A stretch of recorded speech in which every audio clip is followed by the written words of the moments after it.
Network అనేది ఆ road map routing మొత్తం వేసుకునే ఉండుంటారు. సో అంత నెట్వర్క్ వేసుకోకుండా అంత ప్రిపరేషన్ లేకుండా ఒక కన్సైన్మెంట్ ఈ రాష్ట్రానికి రావడం అనేది జరగని పని. అదృష్టవశాత్తు ఇంటర్పోల్ అనేటువంటి ఇంటర్నేషనల్ ఆర్గనైజేషన్ ద్వారా ఇక్కడ ఉన్నటువంటి వాళ్ళకి ఉన్నటువంటి ఇండియన్ పార్ట్నర్ సిబిఐ సంస్థ ద్వారా ఇది జరిగింది కాబట్టి అది ఎక్కడితో ఆగింది. కానీ మనం ఒకసారి రూట్ కాజ్ని ఆలోచిస్తే చాలా భయంకరమైనటువంటి నెట్వర్క్, ఒక రాడికల్ మాఫియా నెట్వర్క్ ఈ రోజున ఈ రాష్ట్రంలో, అలానే ఈ రాష్ట్రం నుంచి పక్క రాష్ట్రాలకి నాకు తెలిసి మండల స్థాయి గ్రామ స్థాయిలకు కూడా మరి విస్తరించి ఉందేమో అన్న అనుమానం ఇప్పుడు మనకి బలపడుతుంది బలంగా. ఎందుకంటే ఒక పక్క చీప్ లిక్కర్ ని తయారు చేస్తూ ఈ రాష్ట్రంలో ఉన్నటువంటి యువతని నిస్సత్తువుగా చేస్తున్నారు. అందుకనే ఒక పక్క మీరు విశాఖని తీసుకోండి, నిజంగా విశాఖని చూస్తే చాలా బాధ అనిపిస్తుంది. కేంద్ర ప్రభుత్వము ఇండస్ట్రియల్ కారిడార్ అండి మనకి ఈ రాష్ట్రంలో 3 ఇండస్ట్రియల్ సెజ్లు ఇచ్చింది. దాంట్లో అతి ముఖ్యమైనది, అతి పెద్దది కూడా విశాఖ నుంచి చెన్నై వరకు ఉన్నటువంటి ఇండస్ట్రియల్ కారిడార్.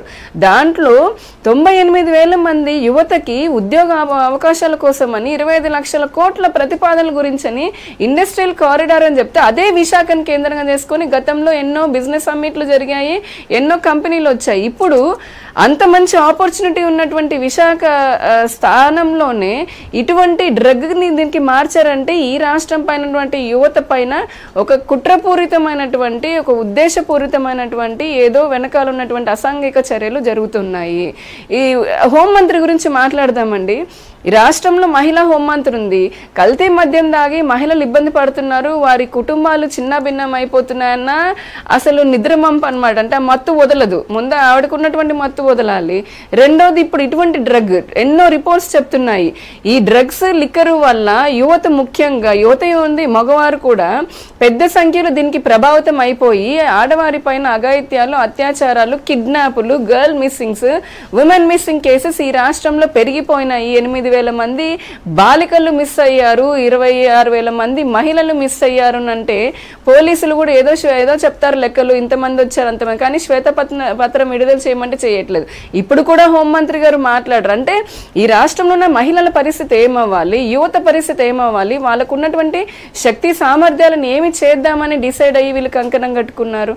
సో రాష్ట్ర ప్రభుత్వాన్ని డిమాండ్ చేస్తూ ఉన్నాము, ఖచ్చితంగా వీరు అంత పెద్ద కన్సైన్మెంట్ వచ్చిందని అంటే ఇంతకు ముందు నుంచి జరుగుతూ ఉంది. ఆ నెట్వర్క్ ని మీరు పట్టుకొని తీరాలి. కేంద్ర సంస్థలు ఎలాగూ వాటి పని అవి చేస్తూ ఉన్నాయి. మరింత ఉధృతంగా కూడా మొన్న కూడా నరేంద్ర మోదీ గారు చెప్పారు, ఈ దేశానికి సంబంధించినటువంటి ఎటువంటి అసాంఘిక శక్తులు ఎవరైనా ఉన్నా సరే వారందరినీ దేశం నుంచి తరిమి కొట్టేంత వరకు కూడా మా ప్రభుత్వం పనిచేస్తుంది అని.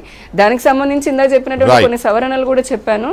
రాష్ట్ర ప్రభుత్వాన్ని డిమాండ్ చేస్తున్నాము, ఈ రాడికల్ ఎవరు, అసలు ఈ నెట్వర్క్ ఏంటి, నిజంగానే ఇది ఎక్కడి వరకు ఉన్నది, దీని వెనుక ఉన్నటువంటి వారందరూ ఎవరు, ఈ రోజున ప్రజలందరూ తెలుసుకోవాల్సినటువంటి అత్యవసరమైన పరిస్థితి ఈ రాష్ట్రంలో అయితే ఉంది. ఒక చిన్న సంఘటన చెప్తానండి. నేను చదివినటువంటి చరిత్ర ఆధారాలతోటి east India company, British company అప్పట్లో నల్లమందుని తయారు చేయమని చైనాకు చెప్పేది. నల్లమందు తయారు చేసి టీ ఏదైతే ఉందో చైనా యూరోప్కి అమ్మేది. యూరోప్ వాళ్ళు వాళ్ళ దగ్గర ఉన్నటువంటి డ్రగ్స్ని చైనాకి అలవాటు చేశారు. కానీ తొందరగానే చైనా రియలైజ్ అయింది, అమ్మో మా యువత శక్తియుక్తులు కోల్పోతున్నారు, మాలో ఉన్నటువంటి సామర్థ్యం పోతుంది అని.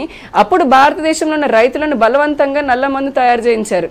ఈ రోజున మళ్ళీ ఇన్ని వందల సంవత్సరాల తర్వాత నాకెందుకు ఆ సిచ్యువేషన్ గుర్తొస్తుంది అంటే రాష్ట్రంలో బలవంతంగా ఒక వ్యసనానికి అలవాటు చేసి ఈ రాష్ట్రంలో ఉన్నటువంటి యువతను కూడా నిస్సత్తుగా చేయాలి. వారి సామర్థ్యాలు అంటే ఇంకెవరు ఉద్యోగం అడగకూడదు, ఇంకెవరు మాకు శక్తి సామర్థ్యాలు ఉన్నాయి కాబట్టి మాకు ఎంప్లాయ్మెంట్ చూపించండి, మాకు అభివృద్ధి చేయాలని అడగకుండా ఉండడం కోసం అని ఇవన్నీ జరుగుతున్నాయేమని కూడా అనుమానం వస్తుంది.